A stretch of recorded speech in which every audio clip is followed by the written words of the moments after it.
사랑하는 안실학교 반생 여러분, 여러분을 다시 만나 뵙게 돼서 반갑습니다.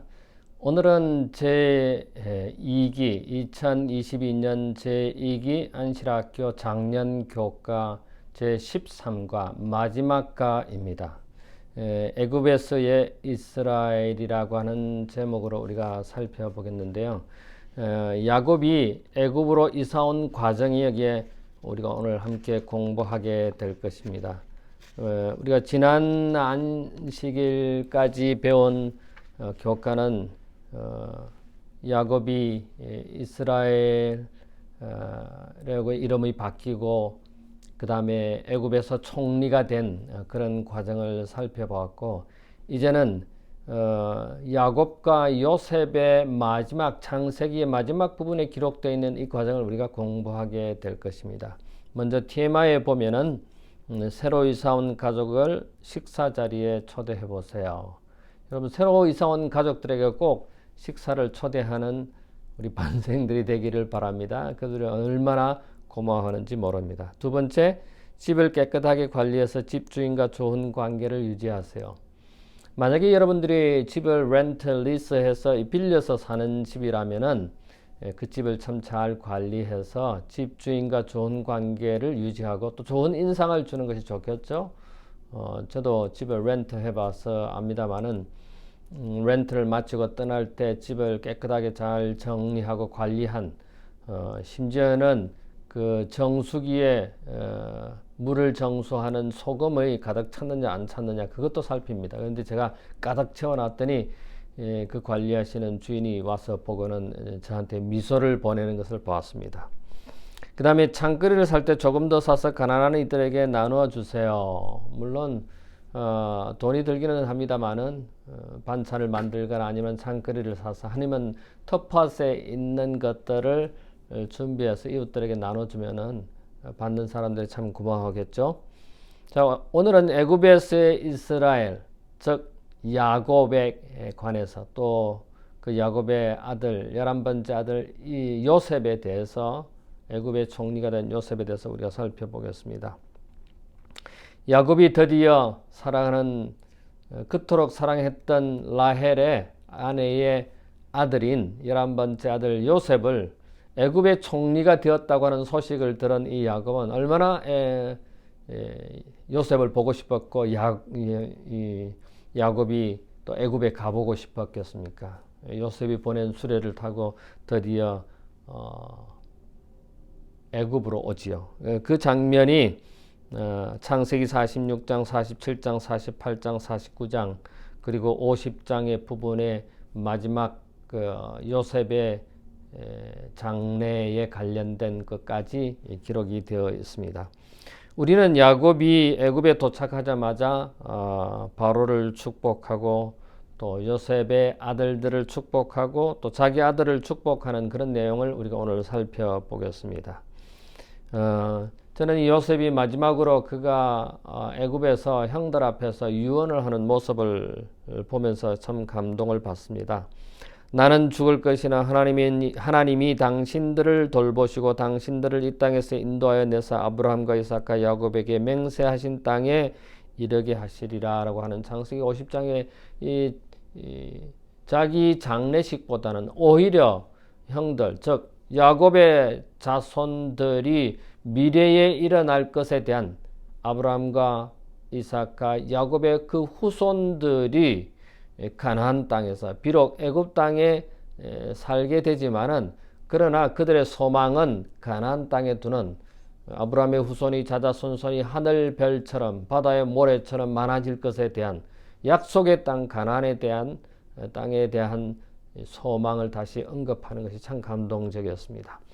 이 학습 목표에 보면 야곱이 후손들에게 남긴 축복 속에서 하나님이 허락하신 약속의 땅에 대한 소망이 어떻게 나타난가 그것들을 우리가 살펴보겠습니다.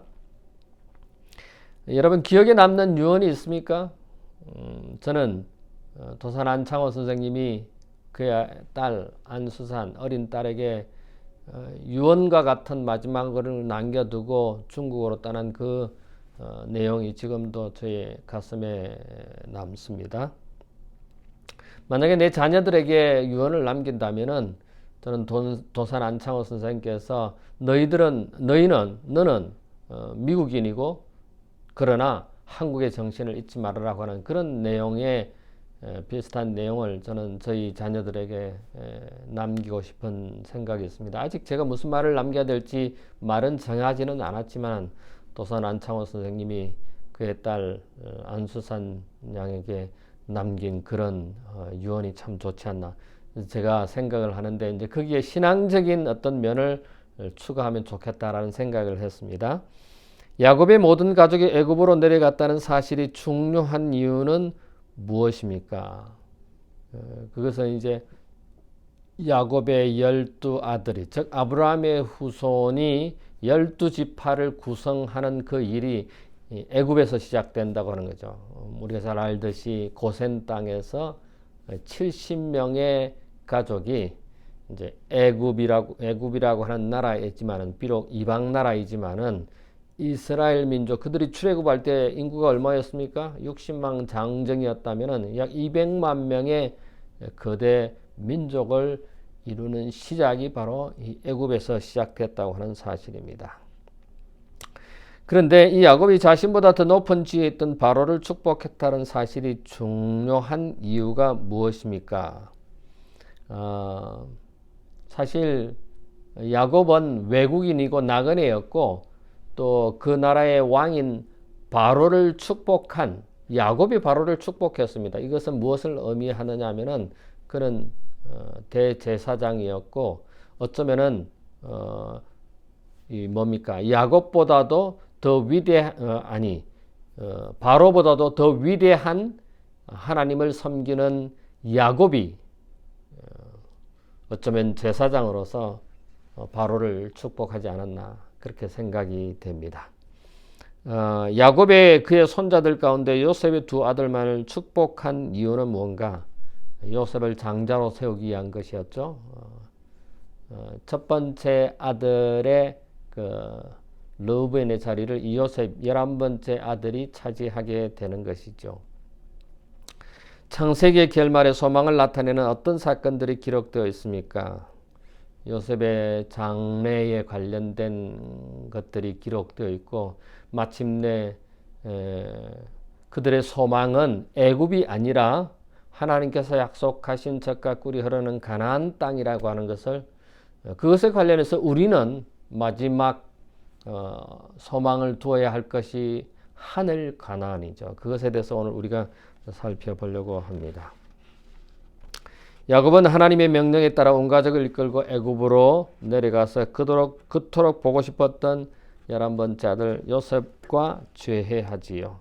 그리고 야곱과 요셉은 그 좋은 땅, 배 굶지 않고 풍족하게 살 수 있는 이방 나라 애굽에 소망을 두는 것이 아니라 그들이 하나님께서 아브라함을 통해 그의 조상들을 통해서 약속하신 젖과 꿀이 흐르는 가나안 땅에 대한 소망을 잃지 않았다고 하는 사실인 것입니다. 우리는 이 땅이 영원한 땅이 아닙니다. 우리가 미국에 살고 있지만 혹은 한국에 살고 있지만 혹은 이 지구에 살고 있지만 우리의 본향은 이 지구가 아니라 미국이 아니라 한국이 아니라 어디입니까? 하늘나라라고 하는 사실인 것입니다. 자, 첫째 날입니다. 요셉에게로 간 야곱입니다. 창세기 46장에 보면은 야곱이 가나안을 떠난 중요성이 무엇인가? 아브라함의 언약을 성취하는 것이죠. 즉 아브라함의 자손들이 뭡니까? 애굽 땅에서 400년간 그리고 그 400년 4대 후에 다시 돌아오리라고 하는 그 약속을 성취하기 위함이었죠. 야곱이 애굽으로 간 것은 이제는 더 이상 배고픔을 당하지 않으리라고 하는 그런 희망, 그 다음에 자기의 아들 요셉이 살아있다고 하는 그런 좋은 소식에 외국, 즉 이방 나라 애굽으로 간 것이었죠. 그래서 야곱의 출발은 약속 땅을 향해 출발했던 아브라함의 모습을 생각하게 합니다. 그 아브라함은 너희가 너의 고향 땅을 떠나 어떻게 하리라고 했습니까? 창세기 12장부터 15장에 보면은 너는 큰 민족을 이루겠다고 약속하지 않았습니까? 야곱은 온 가족 70명이 가나안 땅에서 애굽으로 이주하여서 그곳에서 살게 되는데 이것은 하나님의 계획과 섭리로 우리는 이해하게 됩니다. 창세기 15장의 13절부터 16절에 보면은 4대 만에 즉 400년 만에 돌아오리라고 하는 그 약속이 창세기 46장의 이 일의 출발점인 애굽행 가나안 땅을 떠나서 애굽행으로 70명이 이주하게 되는 것의 시작이 되지요. 그래서 결국은 그 구원의 사역은 예수 그리스도께서 이 땅에 오셔서 그 모든 것을 이루어 주시고 또 마침내 재림하시면 우리는 새하늘 새 땅에 이를 것이라고 하는 그런 확실한 소망과 재림의 기대를 하고 살아가는 우리의 모습이 되었으면 참 좋겠다는 그런 생각이 됩니다. 누구나 구원은 주어지는 것입니다.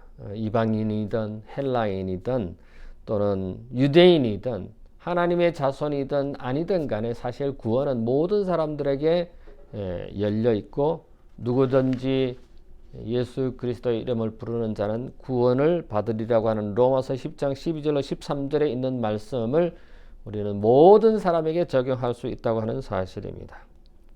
사실 크고 작은 죄악이 많은 나라에서 하나님의 나라의 원칙을 나타내는 것은 그렇게 쉽지가 않습니다. 그러나 요셉의 청백함과 온 애굽 백성들의 생명을 보존한 그의 사업은 그리스도의 생애를 표상한다. 다 굶어 죽게 되었는 그 나라에서 요셉의 활약으로 모든 사람들의 생명을 보존한 그리고 모세와 다른 많은 사람이 하나님의 증인이 되었다. 그리스도의 생애의 표변이 되는 표상이 되는. 자, 요셉이 아버지를 만나는 장면이 우리는 참 감동적인 장면으로 알 수 있죠. 그런데 이제 둘째 날에 보면은 야곱이 애굽에 정착하는 장면이 나옵니다.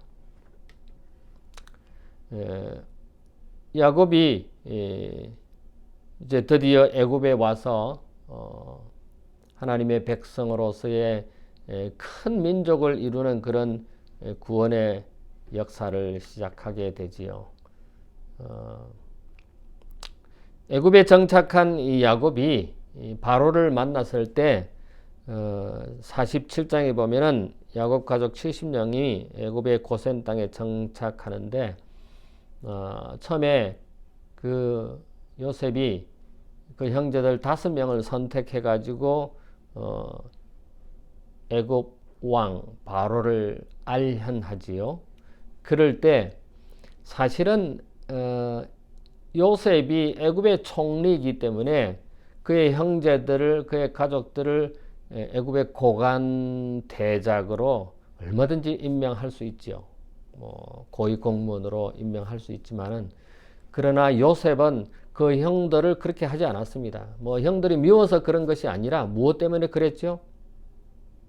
이 야곱의 자손들은 아브라함의 후손으로서 그들의 목적지는 애굽이 아니라 어디예요? 가나안 땅이었습니다. 그래서 언제든지 그 애굽 땅을 떠나서 가나안 땅으로 가기 위한 하나의 계획 속에서 쉽게 떠날 수 있는 그들이 원래 목축업을 하고 있었던 그 고센 땅에서 그런 직업으로 살고 있다가 언제든지 떠날 수 있는 그런 계기를 마련하기 위해서 궁정에서 일하는 것이 아니라 그들은 그들의 목축업을 계속하면서 언젠가는 돌아갈 가나안 땅을 생각한 것을 우리는 알게 됩니다.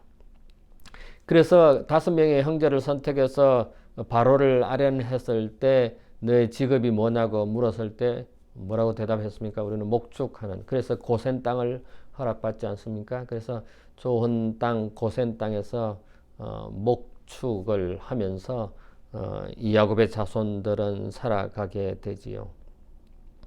그런데 이 야곱이 여기에서 한 가지 특이한 것은 이 야곱은 비록 외국인이고 나그네였고 또 총리의 부모 즉 외국에서 온 사람들 아닙니까? 그럼에도 불구하고 그 이방 나라 애굽의 왕에게 축복을 합니다. 누가요? 야곱이. 여러분, 축복을 누가 합니까?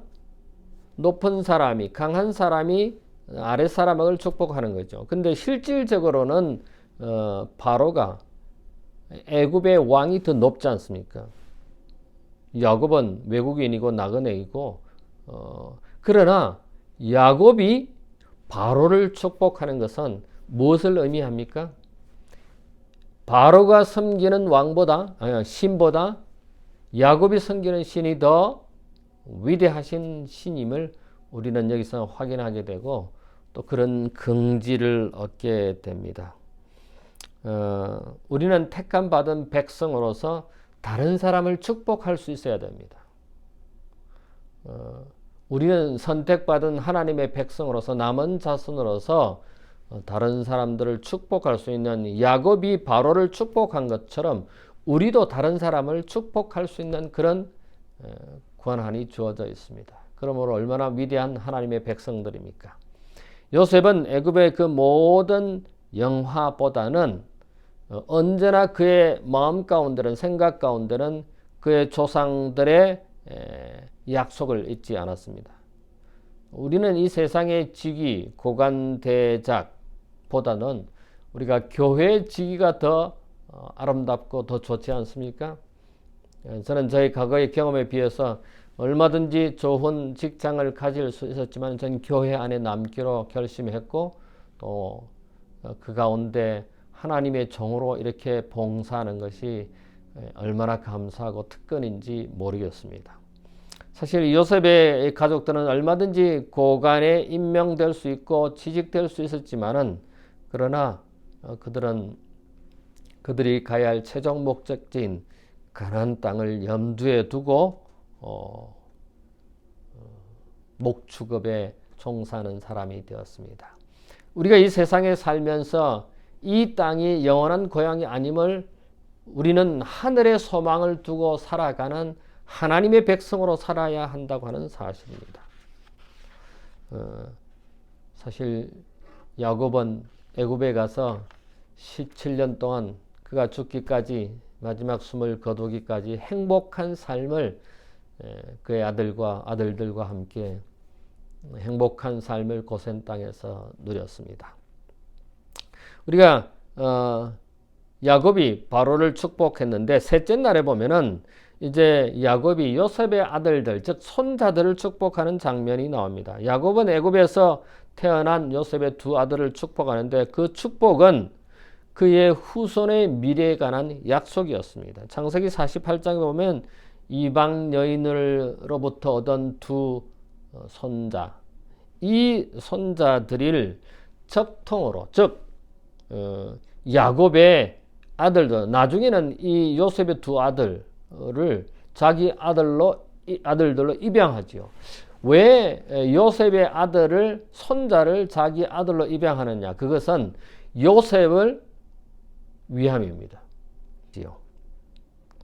야곱은 그들에게 식량과 보호를 제공하셨던 아브라함과 이삭의 하나님에 대해서 말합니다. 창세기 48장 15절에 보면요.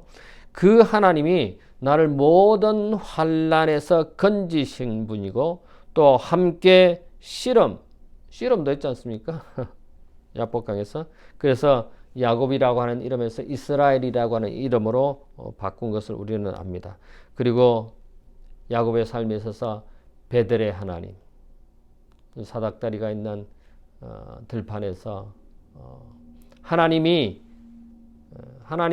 천사들이 하늘에서 땅으로 오르락 내리락 하는 장면, 그 베델의 하나님의 집에 대한 그런 과거들을 경험하면서 회상하면서 야곱은 하나님께서 자기 자신과 요셉의 인생을 돌봐주셨던 것처럼 자기 손자들의 현재 삶 그리고 언젠가 그 후손들이 가나안으로 돌아가게 될 때에도 하나님께서 그들을 돌봐주시기를 축복하신 것입니다.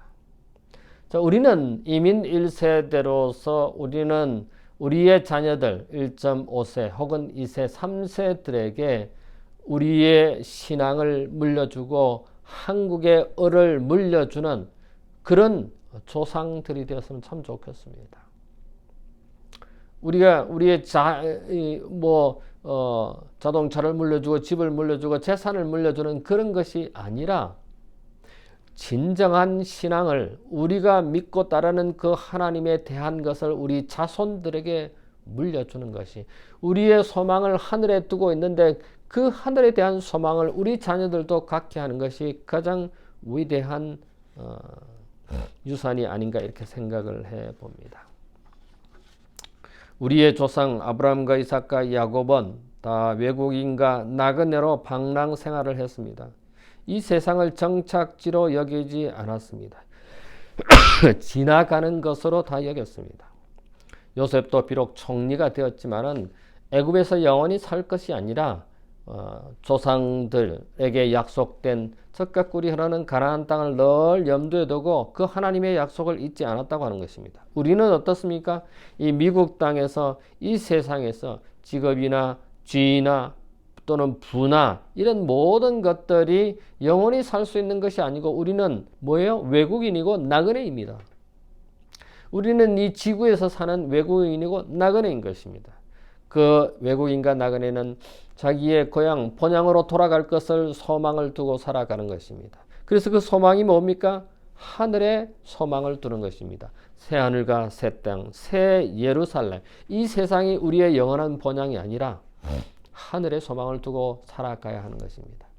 야곱이 그 손자들을 축복한 것은 12지파를 형성하는 미래 그 자손들의 생애를 생각하고 축복한 것입니다. 그 다음에 세 번째로 야곱은 그의 아들들을 축복합니다. 창세기 49장에 보면 12아들의 장래를 예언합니다. 그 장래에서 최종적으로 메시아의 출현과 메시아를 통한 구주를 통한 구원에 대해서 예언을 합니다. 어떻게 표현합니까? 실로가 오기까지. 그 실로가 뭡니까? 유대인들은 그저 메시아 혹은 정확하게 말하면 선지자로 여깁니다만은 기독교인들은 우리는 그 실로가 예수 그리스도라고 하는 것을 우리는 압니다. 그래서 예수 그리스도가 이 땅에 다시 오실 때까지 우리의 소망을 결코 거두지 말게 되기를 간절히 바랍니다. 그 사실에 인내와 또 소망을 두고 살아가는 우리 모든 반생들이 되었으면 참 좋겠습니다. 그렇지 않습니까? 우리가 이 땅에 외국인과 나그네로 살아가는 것이 때때로 어렵고 고통스럽고 눈물 나지만은 끝까지 인내하셔서 새 하늘과 새 땅을 차지하는 그런 여러분과 제가 되기를 간절히 바라봅니다. 결국 그 아들들을 축복한 것은 미래의 그 아들들의 후손 중에서 메시아가 나올 것에 대한 기대를 가집니다. 여기 보니까 다른 모든 나라들이 예수님께 충성을 표하기 전에 우리가 지금 예수님께 충성을 표해야 하는 이유는 무엇입니까? 우리가 왜 하나님께 충성을 표해야 됩니까? 이미 우리는 선택된 백성이고 이미 우리는 선택돼서 구원받은 백성이기 때문에 그런 것입니다. 그래서 우리가 먼저 하나님께 충성해야 하는 것입니다. 자, 다섯 번째 날 약속의 땅에 대한 소망을 기록하고 있습니다. 창세기 49장과 50장에 보면은 야곱과 요셉의 장래에 대해서 언급을 하고 있습니다. 이 장래를 언급하면서 우리는 요셉이 내 해골을, 내 뼈를 어디에 가져가라고 그럽니까? 가나안 땅으로 가져가라고 그런 겁니다. 이 땅에 비록 잠시 묻힐지라도 내 결국은 나의 뼈는 어디다 묻으라고요? 가나안 땅에 묻으라는 것입니다. 여러분, 우리가 죽을 때 마지막 숨을 거둘 때 우리의 고향 땅을 생각합니다. 우리가 태어난 땅을 생각합니다. 어쩌면 우리의 조국 대한민국을 생각하게 될지도 모릅니다. 근데 우리의 실질적인 본향, 고향은 하늘입니다. 우리가 하늘을 생각하면서 우리의 눈을 감아야 할 것입니다. 우리의 영원한 본향, 영원한 고향, 예수님과 함께 할 그 새 예루살렘에 있게 되도록 그런 소망을 끝까지 간직하시고, 만약에 이 땅에서 우리가 숨을 거둔다면은 그런 소망 가운데 숨을 거둘 것이고, 우리가 숨을 거두기 전에 예수님이 다시 이 땅에 오신다면은 우리가 살아서 변화되어서 공중에서 주를 영접해서 하늘나라, 새 하늘과 새 땅에 거할 수 있는 우리 모두가 되었으면 참 좋겠습니다. 그렇지 않습니까? 우리가 그날을 고대하면서 이 땅에 그 어떤 어려움과 고난도 참을 수가 있겠지요. 야곱은 애굽에 정착하기보다는 새 하늘과 새 예루살렘, 그런 것을 생각하고 가나안 땅을 생각했다면 우리도 새 하늘과 새 예루살렘, 첫째 부활에 참여하는, 여러분 부활하려면 어떻게 해야 됩니까? 먼저 죽어야 합니다. 우리 육체가 죽어야 부활할 수 있는 것입니다. 우리는 새로운 삶으로 부활해야 됩니다. 그러려면 우리의 자아가 먼저 죽어야 하는 것입니다. 자아가 죽어야 새로운 삶으로 부활해야 하는 것입니다. 여러분 새하늘 새 땅 새 예루살렘에는 우리의 눈물을 닦아주시고, 그곳에는 사망이 없고 애통하는 것이 없고 이별이 없고 아픔이 없는, 죽음이 없는 그곳에 우리는 살게 될 것입니다. 그런 최종적인 구원, 최종적인 회복, 최종적인 소망에 대한 장래 소망이 야곱의 후손들이 가졌던, 야곱과 그의 모든 후손들이 가졌던 가나안 땅에 대한 소망이 우리의 소망, 즉 하늘에 있는 새 땅과 새 하늘에 대한 소망을 갖게 되는 것이 이 창세기의 마지막 부분의 호소인 것입니다. 우리의 간절한 소망은 뭘까요? 그것은 새 하늘과 새 땅이 되어야 하겠죠. 이제 여섯째 날, 마지막 날에 보면은 요셉의 생애가 그리스도의 생애를 예시한다고 기록되어 있습니다. 요셉은 애굽의 노예 신세를 통하여 그의 아버지의 가족을 구원한 구주가 되었습니다. 그리스도도 마찬가지입니다. 그리스도도 우리의 구주가 자기 자신이 십자가에 못 박힘으로 인해서 온 세상의 통치자가 되었고 온 세상에 우리를 구원하는 구주가 되셨습니다. 그 다음에 요셉이 그 친형들에 의해 이방인에 팔린 것처럼 그리스도께서도 당신의 제자들 중 한 사람에 의해서 유다에서 악한 원수들에게 팔려졌습니다. 요셉이 그의 결벽 때문에 거짓으로 고소당하여 투옥당한 것처럼 그리스도께서도 당신의 의로운 극기의 생애가 죄에 대한 견책이 되었기 때문에 멸시와 거절을 당하셨습니다.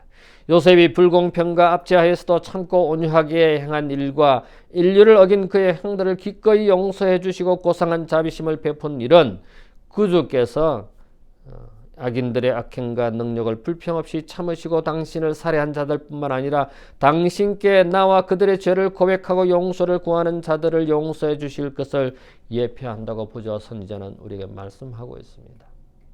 우리는 이제 창세기 공부를 마치면서 창세기는 예수 그리스도에 관한 책이라는 것을 우리가 확인했습니다. 왜요? 우리는 창세기를 통해서 예수 그리스도가 창조주이시고 또 유지자이시고 구세주라는 것을 알기 때문에 우리는 이 창세기가 예수님에 관한 책이라고 감히 말할 수 있는 것입니다.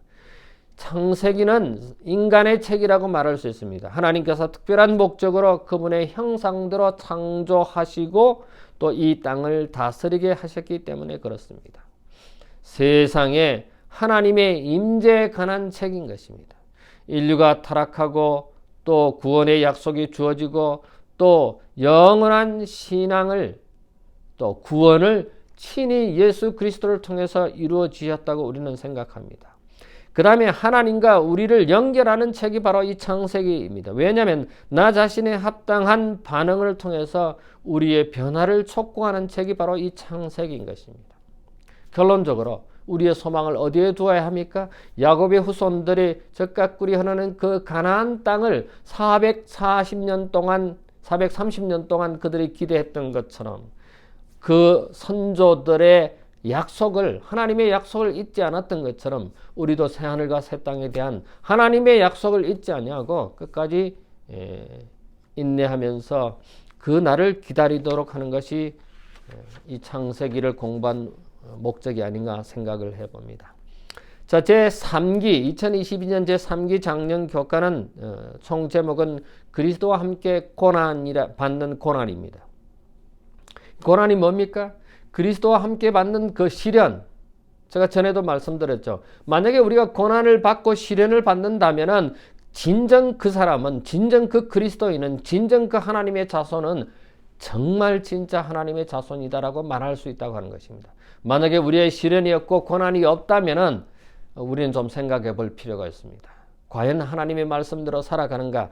그런데 제1가의 목자의 시련, 시편 23편을 가지고 시련을 어떻게 당하는지, 그러나 그 시련 속에서도 하나님께서 함께 하신다고 하는 사실을 우리가 공부하게 될 것입니다. 여러분, 새로운 교과를 가지셔서 제3기 그리스도와 함께 받는 고난, 첫 번째 거는 목자의 시련을 시편 23편 너무 좋은 말씀 아닙니까? 목자의 그 시를 가지고 한 주 동안 묵상하시면서 좋은 유익을 얻게 되기를 바랍니다. 지난 13과 동안 우리는 창세기를 공부를 했습니다. 이제 이 창세기를 마치면서 하나님께서 약속하신 그 약속이, 축복이 여러분과 저에게 있게 되기를 간절히 바랍니다. 잠시 머리를 숙일까요? 고마우신 우리들의 하늘 아버지, 저희들이 오늘 이제 창세기 제13과까지 작년 교과 공부를 마치게 되었습니다. 저에게 가르쳐 주시고 다시 확신하게 해주시고 저희에게 소망을 새롭게 주셔서 참으로 감사합니다. 우리의 소망을 하늘에, 새 하늘과 새 땅, 새 예루살렘에 두는, 끝까지 인내하는, 끝까지 하나님의 백성으로 살아가는 우리 모든 반생들 되도록 인도해 주시옵소서. 감사하오며 예수님 이름으로 기도하옵나이다. 아멘.